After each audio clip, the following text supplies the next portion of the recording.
E nesse vídeo você vai ver um debate de um católico contra 19 evangélicos. Quem você acha que vai ganhar esse debate? Assista o vídeo até o final e não esqueça, deixe a sua opinião nos comentários.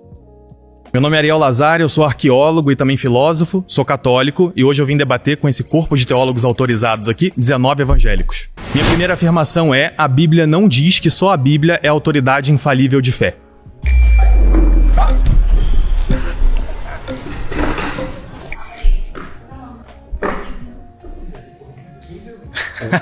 Como é que é seu nome? Diego Sofrite Cardoso, sou professor. Prazer, Diego. Sou professor de filosofia, de ensino religioso, fiz mestrado pelo FRJ também e vim tentar pensar um pouquinho sobre a questão da Bíblia ser ou não. Qual que é a sua denominação? Eu sou um desigrejado. Desigrejado. Tá? Depois, se a pauta surgir, a gente pode tentar entrar um pouquinho sobre isso. Tá? Vou começar concordando com a sentença, mas vou tentar mostrar que a conclusão que provavelmente vai sair daí não se sustenta. Por quê? Porque a ideia é que provavelmente, se eu entendo que a Bíblia ela não se vê como autoridade infalível da fé, de fato ela não se vê. Ela não se vê como a única autoridade infalível de fé. Sim, porque como a Bíblia ela é um livro composto por livros, ela acaba que ela não se autorreferencia. E aí, nesse sentido, se eu for expandir para outras... Não é certo dizer que ela não se autorreferencia, porque, inclusive, a Bíblia é um dos livros, de coletâneas de livros, que mais se citam entre si. Então, ela fala o tempo inteiro sobre ela. Mas Sim. Ela não diz que só ela tem toda a autoridade. Eu sou Diego Fernandes, sou teólogo. A sua afirmação eu discordo. De qual denominação você é?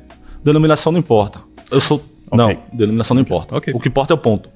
Eu sou teólogo e eu estou aqui para defender que a sua afirmação está errada pelo próprio princípio escriturístico. Primeiro, se falarmos teologicamente, a própria função das escrituras é a revelação de quem Deus é.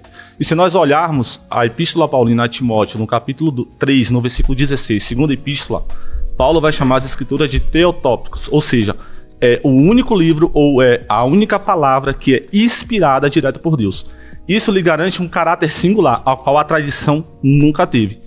Você poderia, na sua fala, mostrar para nós, em algum momento, a tradição tendo esse caráter de inspiração. Acabei de mostrar agora, segundo Tessalonicenses 2,15. São Paulo diz para eles seguirem as tradições. E outra coisa, eu estou usando aqui, para não dizer que é a minha tradução, uma Bíblia protestante. A Bíblia Almeida corrigida e revisada. Ou seja, tradições que devem ser seguidas porque são ditas pelos apóstolos. O texto que você está referindo é o texto de 2 Tessalonicenses, capítulo 2, versículo 15. Sim. Esse texto ele referenda não tradições posteriores, tradições apostólicas que foi passada para uma comunidade específica que não tem um conceito de universal. Você pode apontar uma tradição universal no primeiro século. Você trouxe aqui 2 Timóteo, capítulo 3, versículo 16.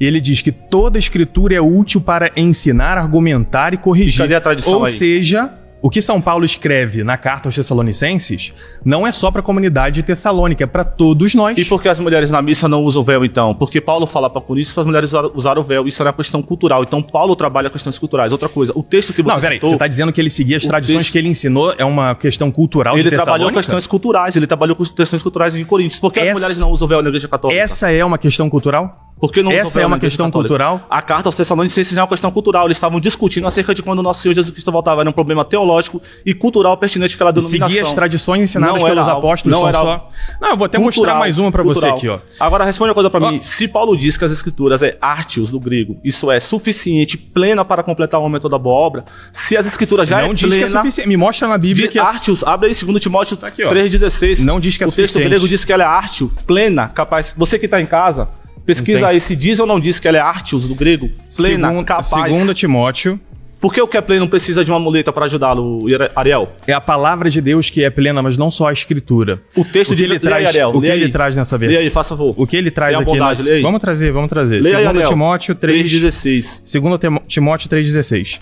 Toda escritura divinamente... Calma. Escritura? Toda escritura divinamente inspirada é proveitosa para ensinar, para redaguir, para corrigir, para instruir em justiça, para que o homem de Deus seja perfeito e perfeitamente instruído para toda boa obra. Somanai no grego e artios no grego, Não, mas- que dá a ideia de Peraí, plena, completa. Primeiro, vamos acabar também com esse negócio, assim, de não, vou mostrar no grego, porque quem tá assistindo em casa não fala grego, não vai saber que você tá dizendo é verdade. Eu falo hebraico fluente, fiz a minha faculdade em hebraico. Somos dois, eu também falo. Então, maravilha. Eis aí, Office, já tá me da Berivrit. Anime da Berivit.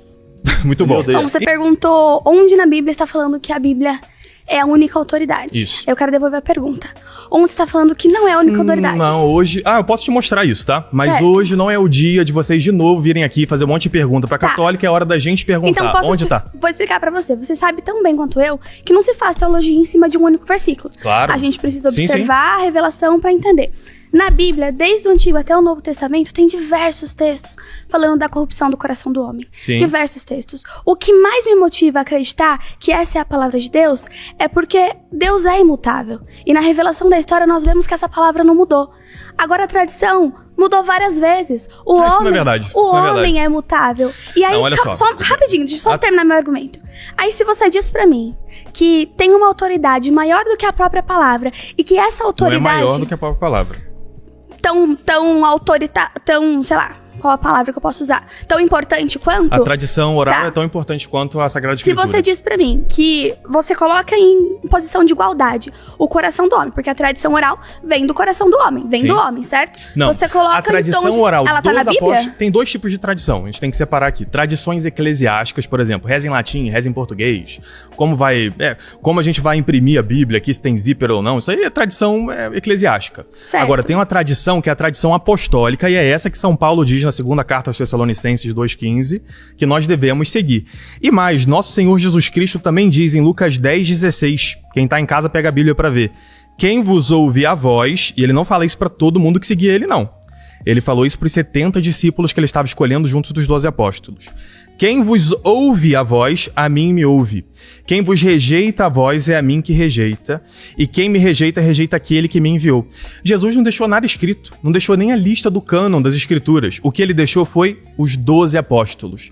Diferente de Moisés, Moisés desce do Monte Sinai com as tábuas da lei, com os 10 mandamentos escritos pelo dedo de Deus. Tá, Tá lá no então livro do vamos lá. Êxodo. Jesus desce da montanha com o nome de 12 pessoas. Se, sei lá, o Papa hoje declara uma coisa que teologicamente você entende que não é certa, você fica com o Papa ou com a Bíblia?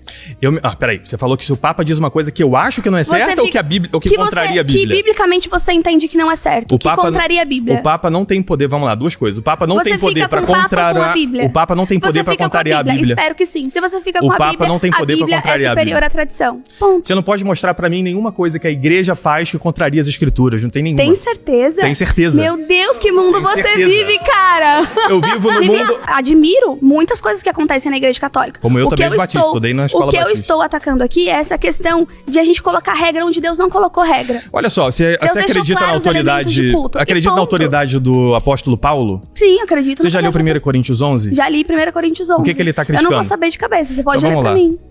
Ó, o que ele fala aqui, especialmente aqui nos versículos 30 e no versículo... Peraí, deixa eu trazer aqui. 1 Coríntios 11, versículo 34. Se alguém tiver fome, coma na sua casa, não ajunteis para a condenação. Quanto às demais coisas, ordená-las-ei quando for ter convosco. Desculpa, eu trouxe o capítulo errado. É 1 Coríntios 14, do versículo 26 em diante. São Paulo está criticando a bagunça da igreja dos coríntios. Ele fala aqui, se alguém falar em língua estranha, faça-se por 2 ou quando muito 3, por sua vez, haja intérprete.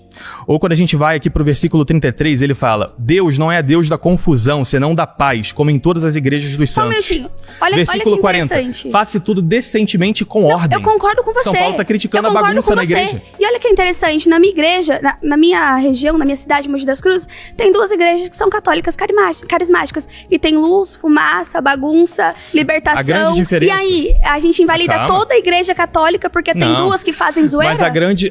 Não, mas essas igrejas, inclusive, estão corretas, os carismáticos. Por quê? Estão Você corretos, tem, eles tá? botam luz, fumaça, Você tem a apagam, missa. fazem show, tem banda. Você tem a missa. Inclusive tem até chopp de graça no Você final. tem a missa, E você tem outras coisas, que são grupos de oração. É o que São Paulo fala aqui. Nossa, e a igreja da Parede Preta também. Olha que legal. Mas a igreja de Parede Preta, tem o culto, centro do culto, e a gente tem outras questões também. O centro do culto da igreja de Parede Preta é essa bagunça. A igreja católica cresceu sim. Não só isso. Cresceu dizimando populações, cresceu profanando. Inclusive, quando a cresceu, igreja católica... E você sabe que cresceu... Que população a igreja dizimou? Bom, se você pegar a igreja, a ajuda que ela deu em tudo que foi... Vou pegar no Brasil, vou ser prático, né?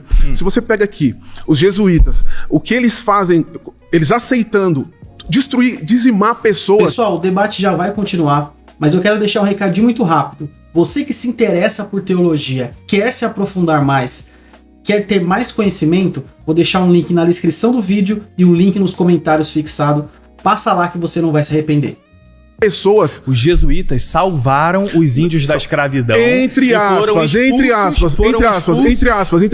foram expulsos pelos iluministas. Entre aspas. Sabe por que eu falo? Por isso. Sabe por que eu falo? Defendiam os índios. Não, sabe por que eu falo?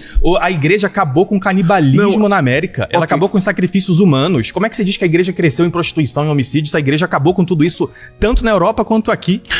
Então, a igreja trouxe a verdade de Cristo pro mundo todo. Posso fazer só uma pergunta então pra você e depois? Tá. Me fala sobre os papas. Por exemplo, Borba. Qual é a representatividade dele pra você na igreja e o que ele representa pra que você tenha autoridade de falar sobre a igreja de Parede Preta? Deixa eu te perguntar antes uma pergunta, eu te respondo essa? Não, responde primeiro. Porque vou fazer como Cristo, aprendi com Cristo isso. Você me fez uma pergunta, antes de te responder eu vou te fazer outra. O que você tem a dizer sobre Judas, apóstolo de Jesus? Como assim? Judas. Você me perguntou o que eu tenho a dizer sobre um papa que é mau exemplo. Tô te perguntando o que você tem a dizer sobre Judas, que era um apóstolo que Jesus escolheu. Judas andou com Jesus. Foi escolhido. Ele tinha dinheiro, aparentemente, porque ele tinha sobrenome.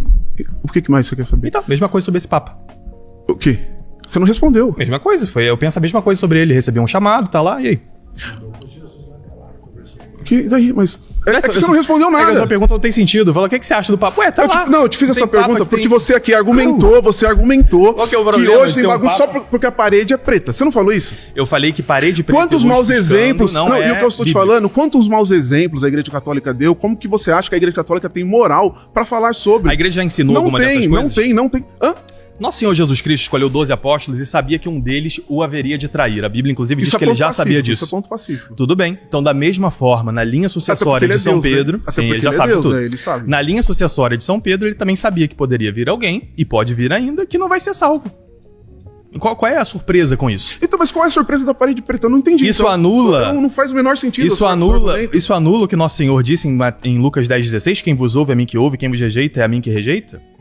Não, mas a Parede Preta anula o quê? Me fala. A Parede Preta, o problema é a grande bagunça que a gente viu em 1 Coríntios 14, que não pode ser o centro do culto.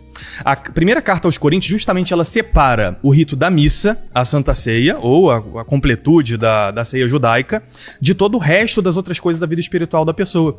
Tanto que ele fala que se a pessoa quer falar em línguas, que ela fale dentro da sua casa, se não vier ninguém pra interpretar. Deixa eu só deixar claro, tá? A minha parede é branca. É que eu sei disso. É que eu achei, assim, um argumento tão sem nexo. Você acha que não é um problema o fenômeno das igrejas de Parede Preta? Não é um problema. De pastor voando, pulando em cima? O fato é o seguinte, ainda que, de maneira explícita, o Novo Testamento não diga uma proibição do ídolo, o Novo Testamento, junto com o Antigo Testamento, faz a regra de fé e prática de todo cristão. Portanto, eu não posso tomar o Novo Testamento independente do Antigo Testamento. Com certeza. Na medida em que o Antigo Testamento proíbe a idolatria, sim. Na medida em que o Antigo Testamento proíbe que eu coloque no lugar de Deus qualquer coisa ou qualquer outro tipo de ser vivo, o Novo Testamento, por exemplo, Paulo em 1 Coríntios, capítulo 10, vai dizer, portanto, meus amados, fujam do culto aos ídolos. Sim. Então, pode não estar falando explicitamente, como, por exemplo, Isaías fala, né, para não fazer imagens, 20, né, Salmo e por aí vai. Salmo 115, Salmo 115. Mas o Novo Testamento proíbe a idolatria. E com um detalhe, não quero me estender muito. E com um detalhe, a régua do Novo Testamento é muito mais alta do que o Antigo. Sim, é verdade. Porque Jesus vai dizer que se no teu coração houver o desejo de pecar, é como se você já tivesse pecado. Sim. Portanto, se eu me coloco diante de uma imagem, diante de uma fotografia e peço para esta pessoa representada pela imagem ou pela fotografia alguma bênção, eu estou colocando essa pessoa... São duas discussões, ó. Primeiro, no lugar de Deus. Tá, são duas discussões. Primeiro, Vamos lá. ter imagem e outra, intercessão dos santos. Nós aqui estamos falando de ter imagens. Por exemplo, eu tenho uma imagem de Jesus Cristo com Maria, por exemplo, ou só um crucifixo com Jesus pregado na cruz na igreja. Isso aí pra você tá certo?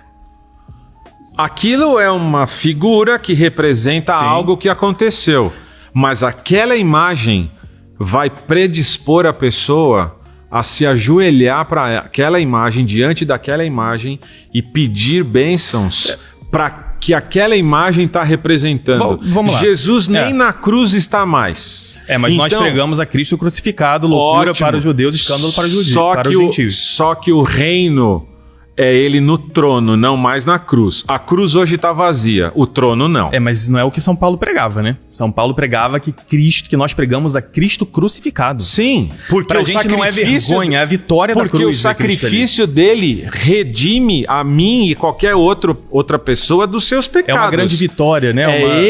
É isso que significa Cristo crucificado. Cristo na cruz não é uma derrota. Não é uma a derrota. Vitória. Mas a vitória é consumada onde? No trono.